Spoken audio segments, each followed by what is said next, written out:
Good morning. कैसे हैं आप सभी लोग। मेरा नाम है आदित्य और मैं आप सबका स्वागत करता हूं हमारे बेहतरीन से चैनल न्यूमेरिकल वाला में। पिछले लेक्चर में हमने सीखा था बोहर्स मॉडल की हेल्प से परमिटेड रेडियाई को फाइंड आउट करना, स्टेशनरी ऑर्बिट को फाइंड आउट करना और उनके कुछ कोर कॉन्सेप्ट के साथ न्यूमेरिकल्स को भी हमने क्या किया था, कवर किया था। तो आज हम बेहतरीन सा एक बढ़िया सा टॉपिक लेके आए हैं, वो क्या है, एनर्जी लेवल डायग्राम, जिसमें आज हम सीखने वाले हैं कि किस सीरीज को क्या बोला जाता है, कौन सी वेवलेंथ मैक्सिमम होती है, एनर्जी कब मिनिमम होने वाली है, उनके रेशियोज कैसे कैलकुलेट करेंगे, इवन कितने नंबर ऑफ स्पेक्ट्रल लाइंस भी फॉर्म होकर हमें मिलेंगी। ये सारे कॉन्सेप्ट्स हम क्या करेंगे एक ही वीडियो के अंदर कवर करने वाले हैं। तो जल्दी से हाथ में कॉपी और पेन ले लीजिए और मेरे साथ लग जाइए ताकि किसी तरह का कोई कॉन्सेप्ट आपसे छूटे नहीं। तो चलिए स्टार्ट करते हैं, लेट्स गेट स्टार्टेड। तो हम आगे हैं फर्स्ट पार्ट पे और जल्दी से पहले देख लेते हैं कि जो हमारा एनर्जी डायग्राम होने वाला है वो दिखता कैसे है और बनेगा कैसे। तो हमने एक पेन को सेलेक्ट कर लिया है और थोड़ा अच्छा बनाने की चाहत में हम क्या कर रहे हैं, एक लाइन ले रहे हैं, ध्यान से देखिएगा।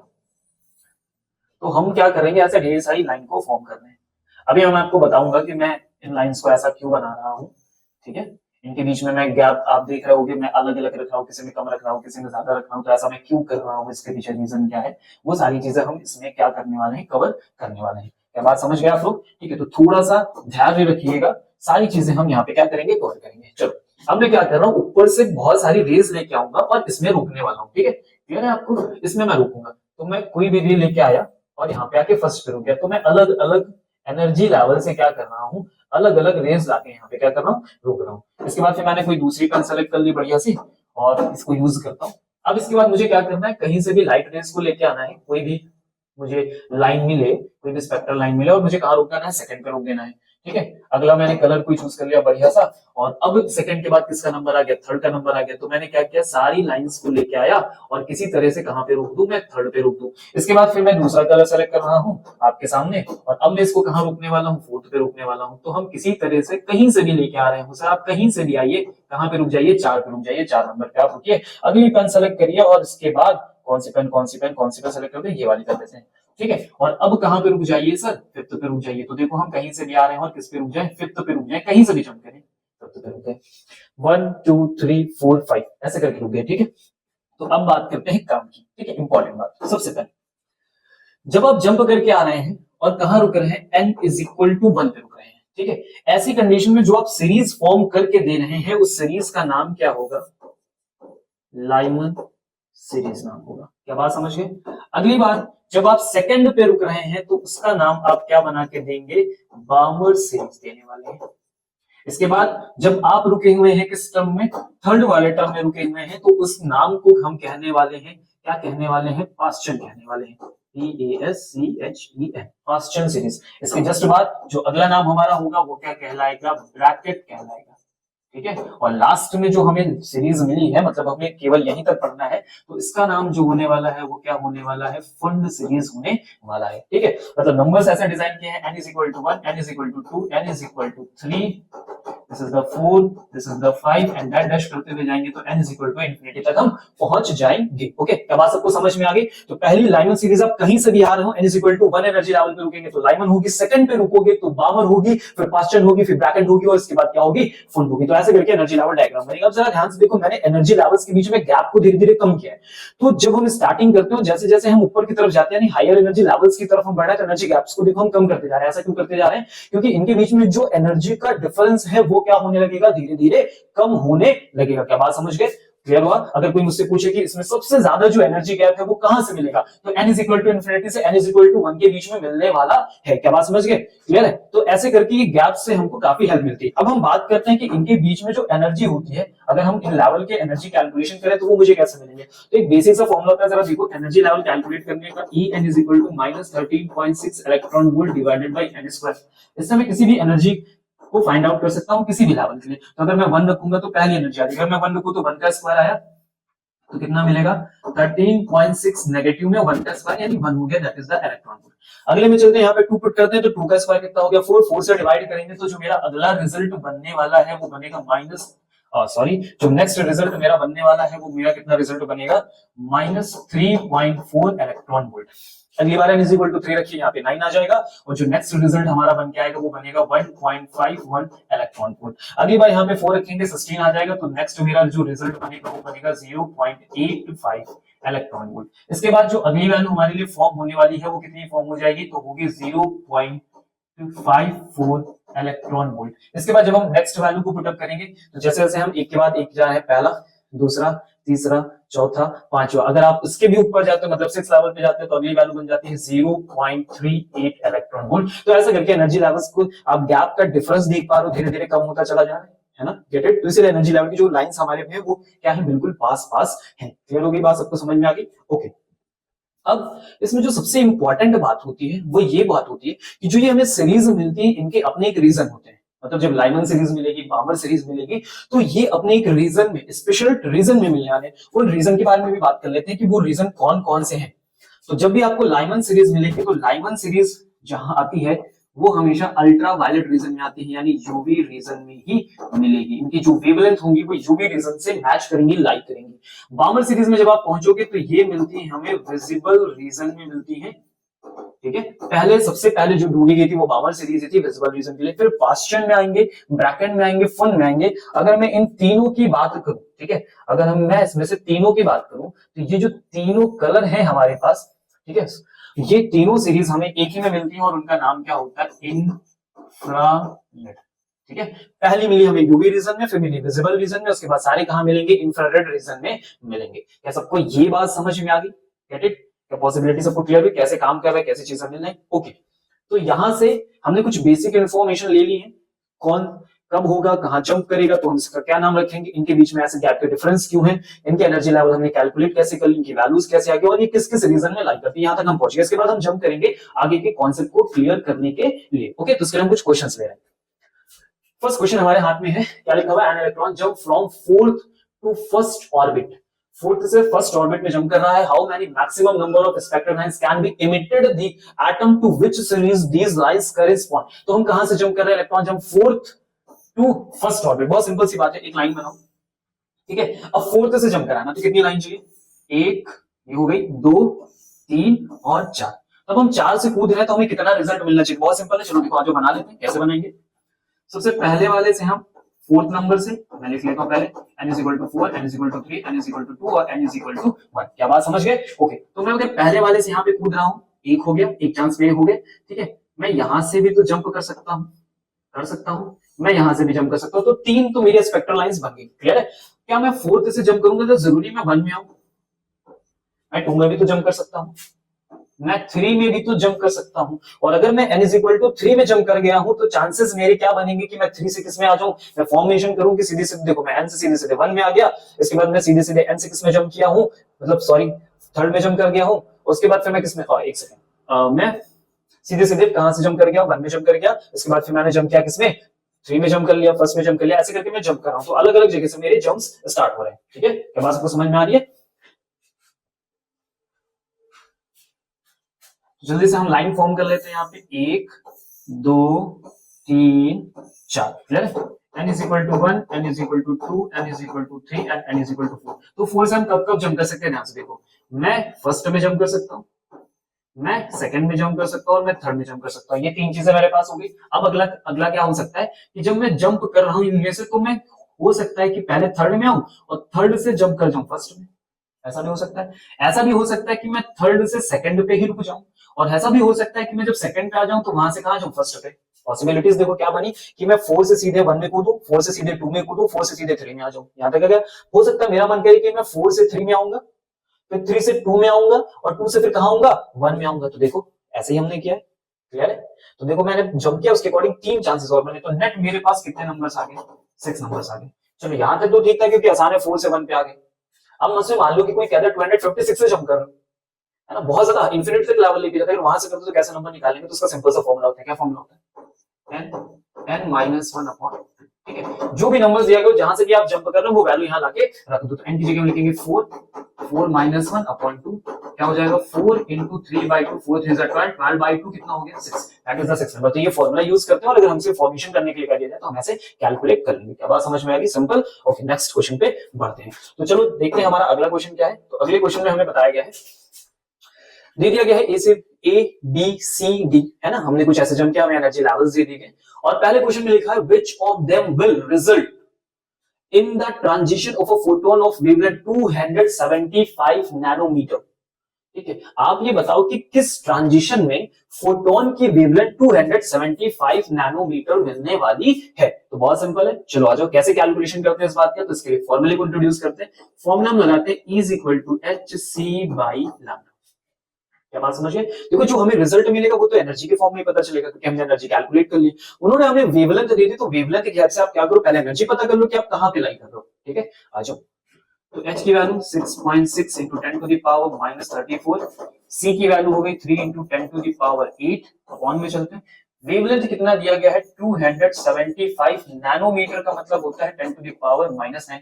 अब जब आप इसका पूरा कैलकुलेशन करोगे तो ये जो रिजल्ट मिलेगा ये मिलेगा हमें जूल में, और हमें अपना रिजल्ट लाना किस में है, इलेक्ट्रॉन वोल्ट में। तो जूल और इलेक्ट्रॉन वोल्ट का रिलेशन होता है क्या, तो उसके लिए मुझे 1.6 into 10 to the power minus 19 से भी क्या करना पड़ेगा, डिवाइड करना पड़ेगा। तो होलसेल जो रिजल्ट है वो इलेक्ट्रॉन वोल्ट में मेरे पास पहुंच जाएगा। तो हम जब इसका टोटल कैलकुलेशन करते हैं तो वो कैलकुलेशन आता है माइनस का, सॉरी ये जो मेरा कैलकुलेशन आता है वो कैलकुलेशन कितना आता है 4.5 इलेक्ट्रॉन वोल्ट। ठीक है, ये एनर्जी मेरे पास आ गई 4.5 इलेक्ट्रॉन वोल्ट। अब इसका आंसर कैसे दोगे, ये नहीं कि 4.5 वाला पर टिक मार दिया, नहीं, रुको अभी स्टॉप, आराम से इसका कॉन्सेप्ट समझो। क्या है कॉन्सेप्ट, ये है कि जब ट्रांजिशन हुआ है तो मेरे पास पहले कोई एनर्जी थी और ट्रांजिशन के बाद मैं किसी दूसरे एनर्जी लेवल में गया। तो अगर ऐसे मान लो कि आपके पास 100 एनर्जी लेवल है, जिस एनर्जी लेवल में आपके पास एनर्जी 100 की है और आप जंप कर रहे हो 20 वाले में, तो आपको अपने से कितनी एनर्जी लूज करनी पड़ेगी, 100 माइनस 20 दैट मींस 80। जब आप अपनी से 80 एनर्जी बाहर कर दोगे तभी आप 100 से 20 वाले पे रुक पाओगे। क्या बात समझ में आ रही है,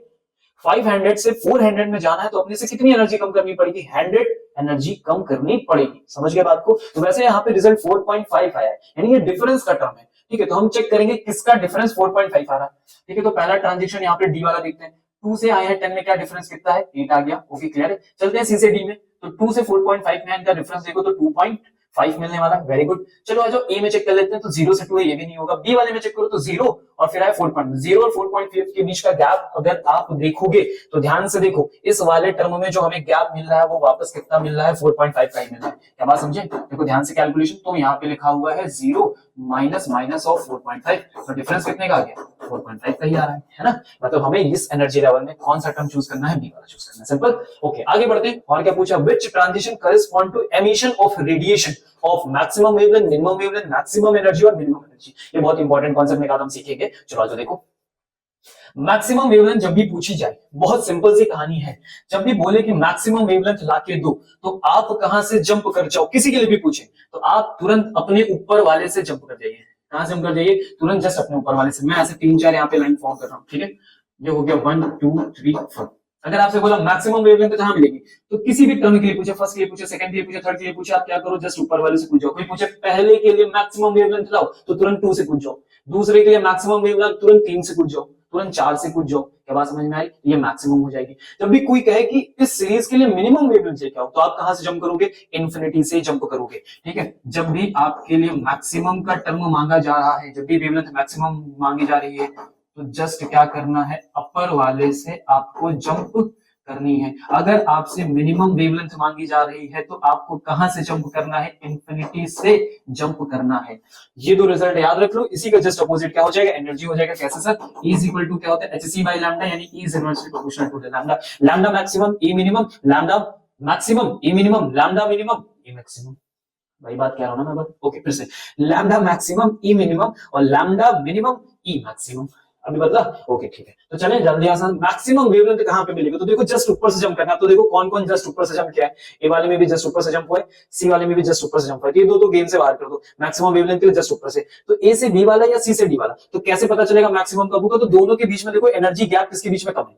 देखो यहां से ये है 2 का गैप और सी से डी का गैप देखो 2.5 का गैप है गैप। तुमको मैक्सिमम चाहिए वेवलेंथ, तो मैक्सिमम वेवलेंथ के लिए जो एनर्जी हो वो कम होनी चाहिए। तो ए का गैप देखो कितना है, 2। तो आंसर क्या हो जाएगा, ए। तो पहले का जो रिजल्ट मिलने वाला मैं यहाँ पे लिख रहा हूँ वो क्या हो गया है, ए हो गया। अब आते हैं मिनिमम वेवलेंथ के लिए। मिनिमम वेवलेंथ मैंने कहा मैक्सिमम से आओ, इन्फिनिटी से कूदो। तो इन्फिनिटी से तो कोई नहीं कूद रहा, लेकिन सबसे ज्यादा अगर मैं दूर देखूं कौन है, सबसे ज्यादा दूर कौन है, मिनिमम वेवलेंथ की एनर्जी सबसे ज्यादा होनी चाहिए। तो मिनिमम वेवलेंथ में एनर्जी का सबसे बड़ा गैप ढूंढो, तो 10 और 2 के बीच में देखो 8 का गैप है। इसका मतलब कौन सा ट्रांजिशन करना है हमको, डी वाला ट्रांजिशन करना है। अब जो मैक्सिमम एनर्जी की बात हो जाएगी वो वापस फिर से क्या हो जाएगा, मिनिमम वाला, यानी इसका आंसर वापस डी हो जाएगा। मिनिमम एनर्जी का मैक्सिमम वेवलेंथ वाला हो जाएगा, यानी फिर से ए हो जाएगा। सिंपल है। बात समझ में आई? हो सकता है वीडियो थोड़ी लंबी चली जाए, लेकिन क्लैरिटी के साथ ही हम पूरा काम करेंगे। ओके, तो हमारे पास आ गया नेक्स्ट क्वेश्चन। क्या पूछा है? Identify the spectral series which radiation of maximum wavelength। ठीक है, तो पहले क्वेश्चन की बात करो, पहले क्वेश्चन में क्या मांगा है उस पर काम करते हैं। क्या मांगा देखो, इस बार देखो सब कहानी तो उल्टा है, ऊपर जा रहे हैं सब लोग। तो सर क्या ऊपर जाने पे भी सीरीज बनती है? हाँ बिल्कुल बनती है। देखो अपर से लोअर में आके रुकोगे तो जिस नंबर पे रुकोगे उसके अकॉर्डिंग सीरीज डिसाइड होती है। और दूसरा जस्ट अपोजिट क्या होता है कि आप अपने एनर्जी लेवल से जिस नंबर से आप ऊपर की तरफ जंप कर रहे होगे, यानी जहां से आप स्टार्ट कर रहे हो उसके अकॉर्डिंग भी सीरीज को आइडेंटिफाई कर सकते हैं। क्या बात समझ गए? अगर ऊपर से आके 1 पे रुकोगे तो क्या बनेगी? लाइमन बनेगी। और अगर फर्स्ट से ऊपर ही जंप कर रहा हो, जिस जगह से जंप कर रहा है वो फर्स्ट है, तो वो भी क्या होगा? लाइमन ही होगा। अगर मैं फर्स्ट को आइडेंटिफाई करूं तो इसका नाम क्या है? लाइमन है, फर्स्ट लाइन है। सेकंड वाले से ऊपर जंप हो रहा है, इनका नाम क्या हो गया? बामर हो गया। थर्ड से ऊपर वाले में कूद रहा है तो कौन हो गया सर? पास्चन हो गया। सिंपल है, आइडेंटिफाई कर लिए। Okay, which radiation of maximum wavelength, कौन मैक्सिमम वेवलेंथ बना के देगा? तो सिंपल सोचो, मैक्सिमम वेवलेंथ का मतलब ये हुआ कि उनके बीच में एनर्जी कम होनी चाहिए, एनर्जी मिनिमम होनी चाहिए, गैप एकदम छोटा हो जाना चाहिए। तो जैसे जैसे तुम ऊपर बढ़ते जाओगे एनर्जी के गैप कम होते जाएंगे, तो तुम्हारे लिए मैक्सिमम वेवलेंथ लैम्डा अगर मैक्स मांग रहे हो तो एनर्जी को मिनिमम मांगना पड़ेगा। तो एनर्जी मिनिमम कौन देगा तुमको? ध्यान से देखो, सबसे कम गैप किसके पास हो जाएगा? थर्ड वन के पास। सिंपल। ओके, नेक्स्ट बढ़ते हैं क्वेश्चन नंबर 6 में। Calculate the shortest and longest wavelength belonging to the Balmer series given r is equal to 1.1 into 10 to the power 7 meter in which region these transition lie। ठीक है, अभी थोड़ा अलग type का question आ गया। अभी तक मैंने फॉर्मूले को ऐड नहीं किया था, अभी मैं फॉर्मूले को थोड़ा सा ऐड करने जा रहा हूं। ठीक है, इस क्वेश्चन में इसको जब हम सॉल्व करते हैं तो इसके लिए हमारे पास एक फॉर्मूला होता है, wave number is equal to 1 by wavelength. ठीक है, चाहे आप ऐसे लिखो तो यहाँ लिखा होगा r, ब्रैकेट में लिखा होगा 1 बाय फाइनल का स्क्वायर माइनस 1 बाय इनिशियल का स्क्वायर। इस फॉर्मूले को सिंपल से समझ लो। r रिडबर्ग कांस्टेंट होता है 1.097 into 10 to the power 7। Final का मतलब क्या हुआ? इनिशियल का मतलब क्या हुआ? आप जहां से आ रहे हो, जहां से शुरू कर रहे हो आप ट्रांजिशन करना, वो इनिशियल होगा। और जहां पे आके आप रुक जाओगे, स्टॉप कर जाओगे, वो फाइनल होगा। सिंपल सी बात है, अगर मैं कहूं कि मुझे लाइमन सीरीज का कोई ट्रांजिशन लेना है ना, लाइमन सीरीज मुझे मिल रही है, इसका मतलब हर कोई कहां पे आके रुक रहा होगा? 1 पे। तो फाइनल नंबर की जगह क्या लिखोगे? 1 लिखोगे। और आ तुम कहीं से भी रहे हो, लाइमन पे आ रहे हो तो मतलब यहाँ 1 होगा। मैं आपसे कहूं कि मैं पास्चन सीरीज को फाइंड आउट कर रहा हूं, पास्चन सीरीज पे आके रुक रहा हूं, तो आओगे कहीं से भी, 4 से आ रहे हो, 7 से आओ, 8 से आओ, तो वो सब किस में आ जाएंगे? इनिशियल में आ जाएंगे। रुकोगे कहां? पास्चन में। तो n = 3 यानी यहाँ 3 परमानेंट हो गया। क्या बात समझ गए? ओके, वैसे फॉर्मूले में क्या पूछा? Calculate the shortest and longest wavelength belonging to the Balmer series. Balmer series की बात हो रही तो बामर सीरीज में n की वैल्यू क्या होने वाली? 2। कौन सी वैल्यू? हर बार कहां कौन रुकेगा? फाइनल पे कौन रुकेगा? 2 पे रुकेगा, आए कहीं से भी। ठीक है, ओके। तो जो शॉर्टेस्ट और लॉन्गेस्ट की बात होती है तो मैंने अभी क्या सिखाया, जब भी कोई किसी सीरीज के लिए शॉर्टेस्ट की बात करे या लॉन्गेस्ट की बात करे तो कहां से जंप करना है? तो अगर मुझे ज्यादा वेवलेंथ चाहिए तो जस्ट ऊपर वाले से कूद जाओ, और मुझे शॉर्टेस्ट वेवलेंथ चाहिए तो इंफिनिटी से आओ। ठीक है, कम से कम वेवलेंथ चाहिए तो कहां से जंप करो? जैसे इन्होंने बोला शॉर्टेस्ट, तो आपका जो ट्रांजिशन होगा वो कहां से बनेगा? मैं यहाँ पे इसको इरेज करके दिखाता हूं कहां से बनेगा। वो स्टार्ट होगा n is equal to infinity से, रुकेगा कहां पे? 2 पे। ऐसी कंडीशन में शॉर्टेस्ट बनेगा। ठीक है, अब शॉर्टेस्ट के लिए फॉर्मूला लिख लेते हैं, 1 by lambda is equal to r, bracket में लिखेंगे 1 अपॉन, मैंने कहा फाइनल यानी कहां रुकोगे? 2 के स्क्वायर पे माइनस 1 अपॉन इंफिनिटी का स्क्वायर। पहुंच गए? आज जो कैलकुलेट करते हैं तो 1 by lambda is equal to क्या आ गया? r बाय 4 आ गया। r की वैल्यू उन्होंने दी है 1.1 into 10 to the power 7 metre inverse. अगर मैं लैम्डा को कैलकुलेट करूंगा दैट इज 4 बाय r, और जब मैं इसको सॉल्व करता हूं तो 3637 एंगल्स फ्रॉम का मुझे रिजल्ट मिल जाता है। ओके, अगला कैलकुलेशन किस बात पे? अगला कैलकुलेशन इस बात पे पूछा गया है कि आप मुझे बताओ कि इसकी लॉन्गेस्ट वेवलेंथ क्या होगी। तो फिर से वही बात, सिंपल सा समझो, गड़बड़ नहीं करना। लॉन्गेस्ट के लिए मैंने कहा ज्यादा वेवलेंथ चाहिए तो तुरंत ऊपर वाले से कूदो। तो कूदना कहां पे? बामर के लिए। बामर कहां पे मिलेगा? 2 पे मिलेगा, तो उसके जस्ट ऊपर कौन होगा? 3 होगा। तो 3 से जंप मारो, काहे 2 में मारो जंप। तो 1 by lambda is equal to r, फिर लिखेंगे 1 बाय, कहां से कूदे हो? 3 से कूदे हो, तो यहां लिखो 3 का स्क्वायर। कहां गिरोगे? 2 पे गिरोगे, तो लिखोगे 2 का स्क्वायर। एलसीएम लेना होना आता है? आता है ना? नहीं कह दो भैया, बड़ी समस्या है। ओके, 4 9 का कितना होता है सर? 36 होता है, तो ये हो गया 9 माइनस 4।